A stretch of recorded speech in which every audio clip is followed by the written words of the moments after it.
Hey guys, F1Master26 here, and welcome back to the F1 League.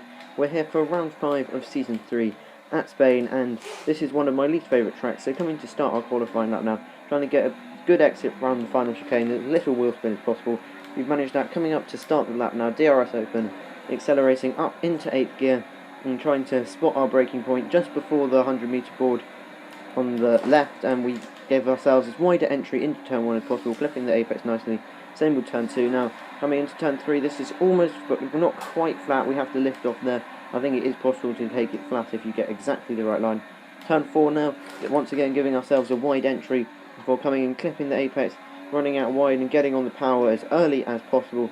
Turn 5 now, this is 2nd gear. We're going to take a late apex into here to once again maximise the exit. Try not to extend there, as it will invalidate your lap. Now the turn 6 and 7 chicane, very easy to get your lap invalidated here, but we keep it within the white line before coming through this high-speed right-hander. 5th gear through there with just one shift down, using up all the exit curb but not running too wide. DRS open again, coming into sector 3 now. This slow 2nd gear corner, clipping the apex, taking quite a lot of curb there and leaving the exit curb alone. This corner very difficult to get right, but we go down into 2nd gear, now shifting it up to 3rd to get a good exit and not extending once again. The penultimate few corners now coming through there, and now the final chicane, horrible corner, not going to lie. You clip both apexes nicely before coming round the final corner, nice and flat out through here. The silent mole goes fastest, and we're going to go in there with a 1:22.5. It wasn't a great lap, but now on our 2nd attempt, we've run wide out of that right-hander, and we have had our lap invalidated.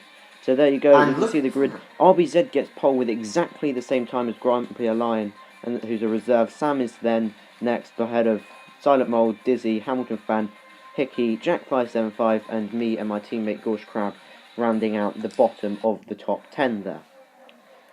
Now coming in to start the race now, it's looking nice and sunny at the moment, at least, as we can see turn the hairpin there, and we'll just be looking to try and get a good start. In the first race at Russia last week, there was a lot of carnage at the start, the one I didn't participate in. So we're going to try and avoid all of that and hopefully getting some positions up in the top 10. It's one of the longest runs, if not the longest, down to turn 1 on the calendar. So we'll be hoping to utilise that and not lose too many positions due to our lack of TC. Now looking at the strategy there, is saying a 3-stop option prime, but we will see if we change that around. But here we go, we have 5 lights, and it's lights out and away we go, and we've got an incredible start there. I think we might have been released early, but there's nowhere for us to go. We've been boxed in there by Dizzy Cupid and Hickey, and then there's a cluster of cars there, and we've lost our wing, and we've got a 5-second penalty, which is absolutely stupid. I can confirm that was removed. Yep, so we've lost our wing, and that's not ideal, so we're going to have to come back to the pits now. I did think about retiring, but as you know from borrowing, well, I didn't upload it, but I didn't retire there. Jack575 has decided to retire, as we're now behind Arte, who's going very slowly. I think he's also lost his wing as we come into the end of Sector 1 there, and he's just frozen or something, I don't know. But we've gone through him and up into P10, so we're getting a point at the moment, even though we have no wing, so could be a lot worse. But coming onto the long straight, the back straight, sorry, Hickey, who was also caught up in the incident, didn't lose his wing, so we let him through and we dropped to 11th.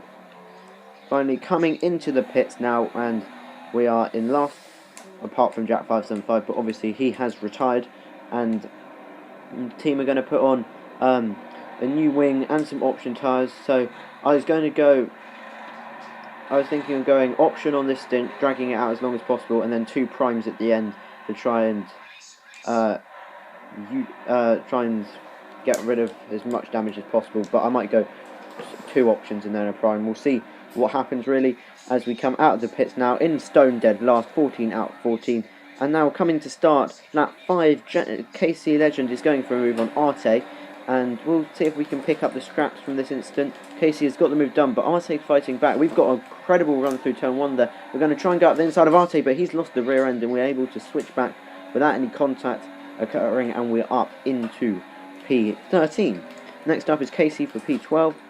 Now coming to start the next lap, lap 7. And I can confirm Casey was on prime, so he was a lot slower at this stage, and we wanted to get past him as soon as possible so we could get chasing after the rest of the pack. So we're going to try and go around the outside there. We just have much more grip and we take that position. Next up is Lexbox 1 in P11, and Now, coming through that corner, we seem to hold the position quite well. And on a few laps later, Dizzy Cupid has come into the pit, so we're up into P11. I don't know why he's coming so early and why he's so far back, but we'll take P11.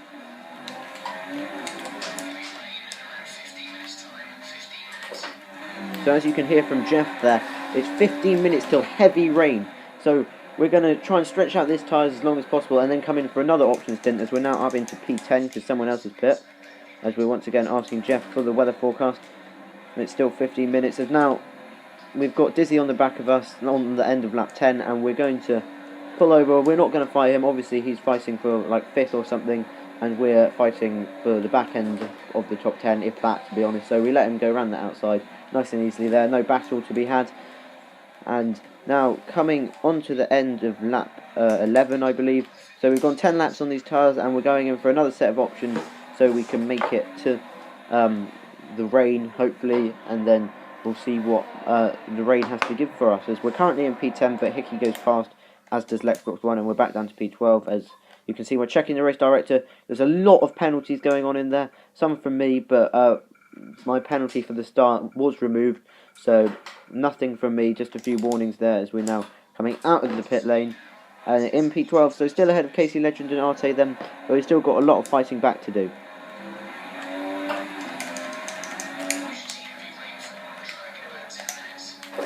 So Jeff telling us now that it's 10 minutes till heavy rain, so a bit of time has passed. Once again asking Jeff for the weather forecast now, and it's 5 minutes. And so we're definitely getting somewhere, but now on lap 16, look closely at the screen. It's going to flash about now, and then there's suddenly rain on the car. So after Jeff saying it was 5 minutes away, it's come later in that lap. And at the end of lap 17, it could be time for Inters, but we decided to stay out for one more lap. We felt we had enough grip in the car, but that's clearly a big mistake. As you can see, the tyres are blue as we now come to start lap 18 now. So we should have come in for Inters at the end of that lap. We're currently up into P10. We've got Lexbox 1 ahead. We're going to try and go around the outside, but look at the spray. We're clearly on the wrong tyres. The tyres are stone dead cold as Lexbox manages to hold that position easily. So we have made a huge strategical mistake here in staying out one lap extra, and we're going to lose lots of time on this lap. As look at, it's not too bad at the moment, but the first sector wasn't that wet. It's the middle and last sector which were extremely wet, but we're still understeering through here, no grip, having to catch the back end, sliding everywhere as we now come down towards turn 5. Just trying to get the car turned in.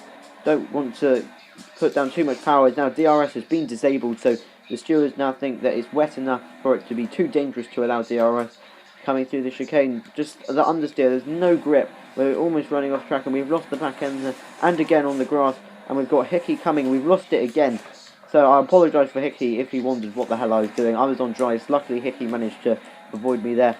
But our tyres are stone dead cold, as I said earlier, as it's definitely time for Inters. Now, as we've locked up all 4 tyres coming into there, we've spun out, and much like at the hairpin in China, as luckily this time we didn't collect anyone, and Matt Tewson has gone past there, but we're absolutely gone. These tyres are not the right tyres for the conditions, as we're understeering everywhere off the track. We're trying to get the power down, we're losing the back end, and boom, 3-second time penalty. That was also removed, I can confirm.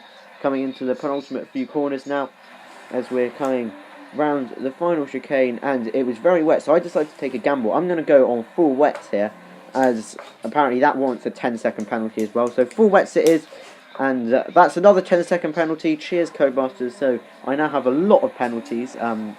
They were all removed, so I ignore it on the race at the end. All my penalties were removed, so luckily that was the case, because I wouldn't be happy with the number of penalties that I got. But we're coming in for a set of full wets, so we're going to stick out the intermediate tyres completely, because we decided to take a risk, because the last one paid off a lot. But we thought this was a good risk to take. They're a bit hot at the moment, as you saw. Arte was behind us there. He's on Inters. We've actually lapped him, so his race definitely hasn't gone to plan. So we're still running around at the back in P12. Hickey P11 in front of us, but he's a long way ahead. Now, coming on to lap 21, we haven't seen a car for ages, but look, we see a car ahead. It is the Silent Mole 45, and I believe he had an incident with RBZ, and when he came in to change his wing, the team for some reason put him on Inters, so he's on Inters and he's a long way behind. So we'll take P11, thank you very much. Luke, as RBZ, has also come into the pit, so he was clearly involved in that incident as well. So we're up into P11, so one more place, one more retirement, and we're into the points, as the yellow flag for some reason there. But coming on to lap 22 now, we're miles behind RBZ, and we're miles ahead of Casey Legend now, as Luke retires there, and is then followed by disqualification. But that was for crossing the line and getting a stupid 10-second penalty on the pit entry. So that was removed, it was reverted to a DNF. Anyway, Hickey has disconnected, so we are now up into a points paying position, 1 point for us, so I will take that, considering we were miles behind after the first lap. So we've got 1 point, but wet conditions, you saw in China, loads of people retired, so maybe, just maybe, we could get a couple more as we're now up into P10 confirmed there. As now coming to start lap 27, we're still in P10 out of 12. We've got Casey and Arte behind us, and as you can see, there's a car in front of us. That is Carroll, and he's gone on to the Inters, as you can just about see, and he has a lot of grip. And so this makes me think, is it time to come on to Inters? And yes, it is. At the end of the lap, end of lap 27, I choose to come in for the intermediate tyres. And once again, checking the race director to see who's been cutting. There's a lot there. If you want to pause it, you can do so, but I wouldn't recommend it. You can look at the end, I'll show it then. Anyway, coming in for a set of intermediates here, and hopefully this should take us through to the end without any issues.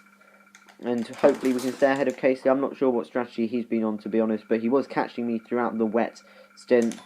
And as you can see, coming out of the pits now, we're still in P10 with Casey behind us and RBZ in front of us. Now, lap 30, we've got RBZ coming out of the pits. He's gone on to a set of option tyres. So, is that the right choice?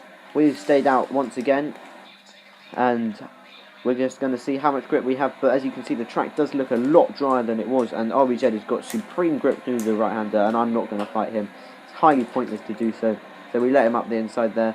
As you can see, we're getting a lot of understeer, so it's definitely time to come in for a set of options. And at the end of the lap, we're doing just that, coming in for a set of option tyres, just to take us the final 3 laps towards the end of the race. And Hamilton Fan has DNF'd there, and I think he got put in the wall in a lag incident between him and Carroll. So that's P9 for us now, once again going through the race director. I don't know why I bothered, to be honest, but as you can see, once again, there's a huge number of warnings and penalties due to the new strict corner cutting rules. But as we can see now, coming out of the pits, we remain ahead of Casey and in P10, so that will soon become P9 because Hamilton Fan has, of course, retired from the race. But the track is now bone dry, so we will be able to take these tyres to the end with no issues whatsoever. As you can see, moving up to 9th there. Now, coming to start lap 32, this was my fastest lap of the race. It wasn't very quick, I'm not going to lie, but I'll show you the whole lap anyway. Coming into turn 1 now, all the braking boards have been removed at some point throughout the race, so I was just braking on instinct, even though I had the racing line, because it's pretty inaccurate for most of these corners. Coming through turn 3 now, pretty much flat there, and as you can see, Dizzy Cupid is currently in the lead of the race, so will he be able to take home his 2nd win of the season? We'll have to see about that. Coming through turn 4 now, we're down on our personal best because that's when we had DRS, I believe. Turn 5 taking a lot of grass there, that's not ideal, but we still got a reasonable exit out of the corner. Next box 1 ahead is on Inters, I now know, but I didn't know this at the time, so I hope we're closing on him a lot, because otherwise that's quite embarrassing if we're not.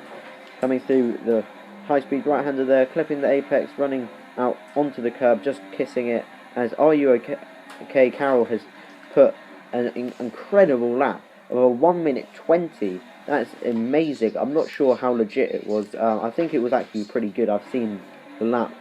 But yeah, a pretty impressive lap there from Carroll, as we're probably going to be in the mid-23s at this point. So we're losing a lot of time. Our dry pace wasn't good. Our wet pace wasn't good. Generally, we didn't have much pace throughout the race, I'm not going to lie. But as I said, it's one of my least favourite tracks. So coming around the final corner now to do a 1 minute 24.0, I believe. A very poor lap. Anyway, coming later on onto the final lap, Grumpy Alliance has won the race. He is reserved, and Carroll has been disqualified, so we're up into P8. So he's been corner cutting, and he's been disqualified. So that will be 2 more extra points for us as we come around the final few corners now to take home our second 8th place in a row. if unless penalties move us up ahead of Lexbox, but I think he was about 20 seconds in front of us. So coming across the line there, not a great race, not going to lie. There's a bit of fun to do. I didn't exactly make the right strategy calls either, as we can see the podium now. Grumpy Lion winning ahead of Dizzy Cupid and Sam. As you can see, Will the Lad Stevens' car there in all its glory. As we can see him lifting the trophy there and the champagne. So good result for Sam there, P3. Dizzy again making a great strategy choice to come into P2 because he was behind me at one point. And we'll see the full results in a minute. As we can see the drivers celebrating there. And boom, all those penalties. So Grumpy Lion 1 ahead of Dizzy Cupid, Sam, Camundo, RBZ, Gorsh Crab, Lexbox, Casey Legend, me. I moved ahead of Casey because all my penalties got removed. Arte, and then there's all the DNFs and disqualifications if we scroll down. But yeah, it was a pretty interesting race. One of the more interesting ones in the season because it went from dry to wet to dry. I think someone made 7 stops, as we'll scroll through the race director now. I think Dizzy got 5-second penalty due to corner cutting. Camundo got a 10-second penalty due to corner cutting, and everyone's else penalties were removed for crossing the pit line or whatever. But thanks for watching, guys. I'll see you next week. Goodbye.